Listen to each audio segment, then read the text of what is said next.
Hey everybody, my name is 16 Shadow. Welcome to today's day of being the title of the video, and today I want to talk about that the PlayStation VR for the PlayStation 4 is out now.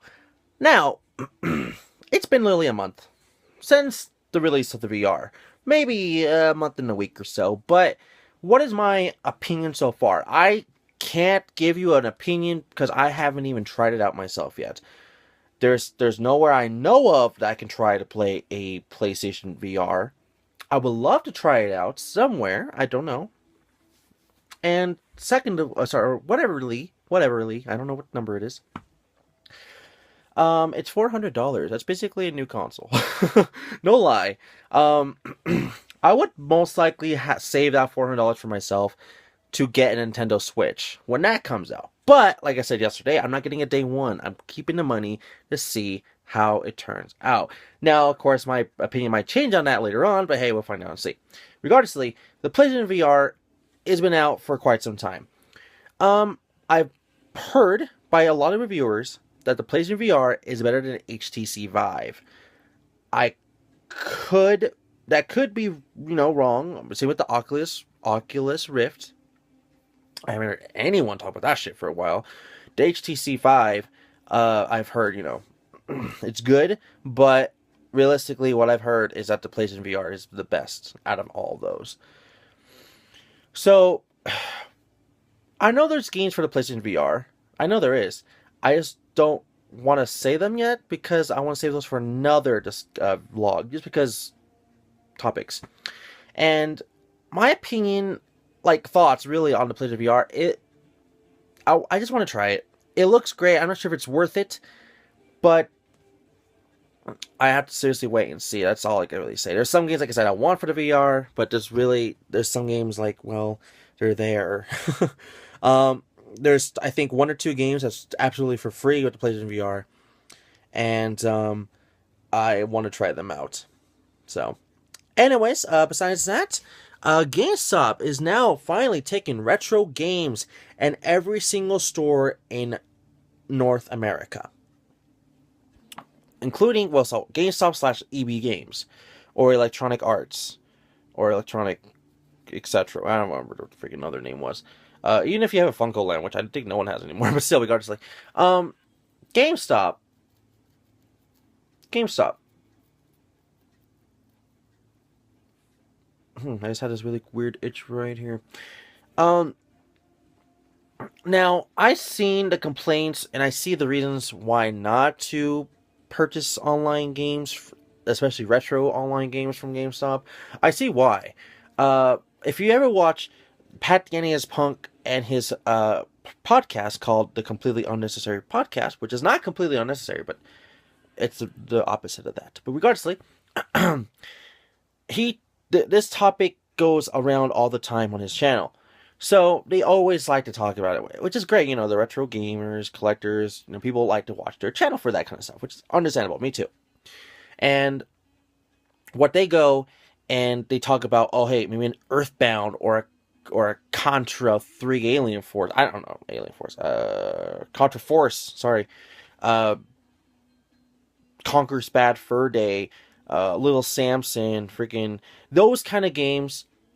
People could just make retro, repro carts and not be original, and they could sell that GameStop for, tons of money, really tons of money, and realistically, GameStop would not care. They probably won't even check if the games work, nor, I've heard he got a little bit better with it, compared to some other stores from the past of GameStop, that, there's still going to be a lot of games that oh, hey, we got some fake Pokemon games. Literally, we got fake Pokemon games. This is Pokemon Emerald, that's fake, and then there's Pokemon Emerald that's real, and they won't tell the difference. So, stuff like that, it's GameStop's not going to, notice all these kind of things. Now, of course, not every store is going to notice every single thing like that possible. Which I know there's a lot of stores that tries their best to know what it's real or not.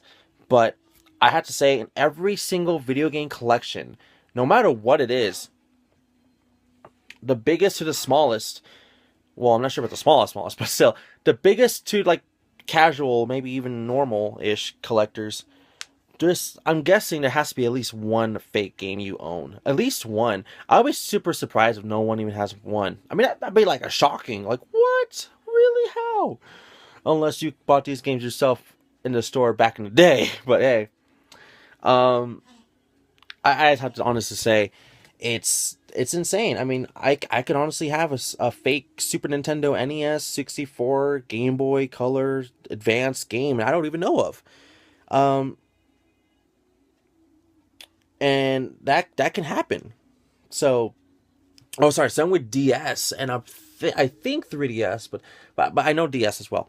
So I have to honestly say that the GameStop retro gaming, like you could trade it now anywhere, any store.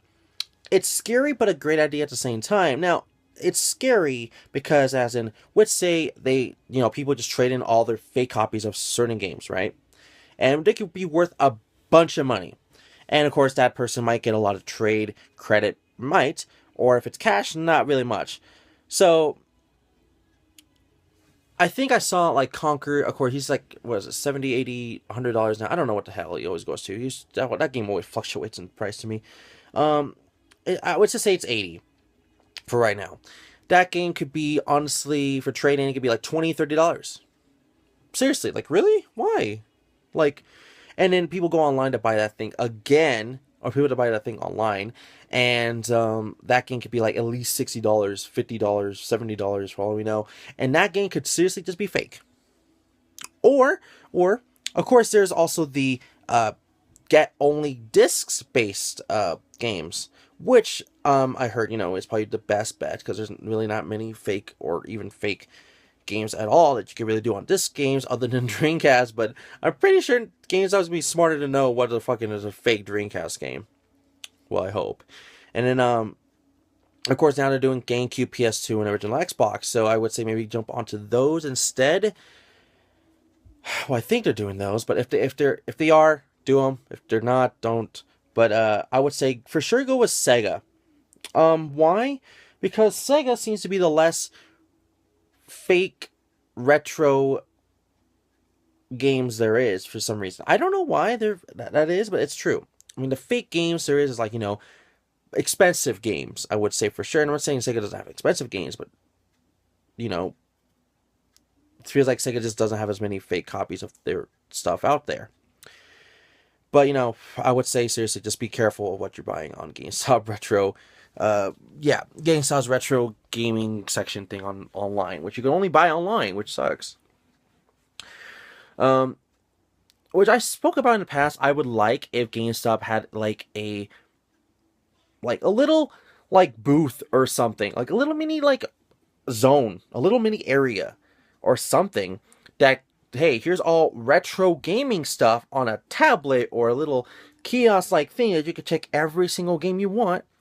Like, hey, it categories by Nintendo 64, Super, Genesis, Dreamcast, Game Boy Color, stuff like that. So let's say we put in Super Nintendo, and for me, I'm looking for Demon's Quest, Demon Crest 2, or Demon Crest, sorry.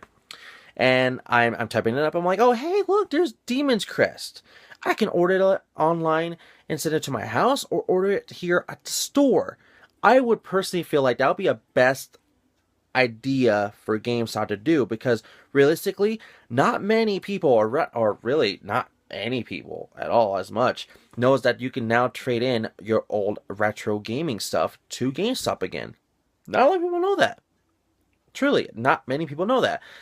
And it's just, I personally think if they want that to succeed, that'd probably be a good idea. There probably is better ideas. I'm not saying that's like the best idea, but there probably is better ideas. But that's just an idea I have. I personally think that. But if you have any, kind of opinions on that, or any, ideas, leave it in the comments below. Maybe, you never know, it might happen. Besides that, I'm also thinking for the retro gaming stores. Which just go off some ones I know, like, that's kind of popular out there, like a Game Exchange, and Half Price Books, even just literally any retro gaming stores. This could be scary for them because a lot of their business might go away because of GameStop. Really, it's kind of scary for them for that reason alone. And living the dream is, for me, that would be living a dream right there. But I had to get more knowledge about more games I'm probably not going to care about, but it sells or it doesn't sell, and I have to know about these things. But hey, that's just one day, you know. But regardlessly, it's just true, you know.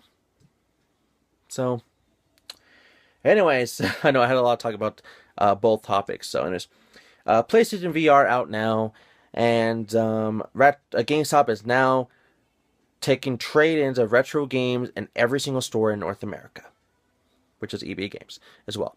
Thank you for watching, everybody. Don't forget to like the video, subscribe, and see you guys tomorrow, okay? Bye-bye.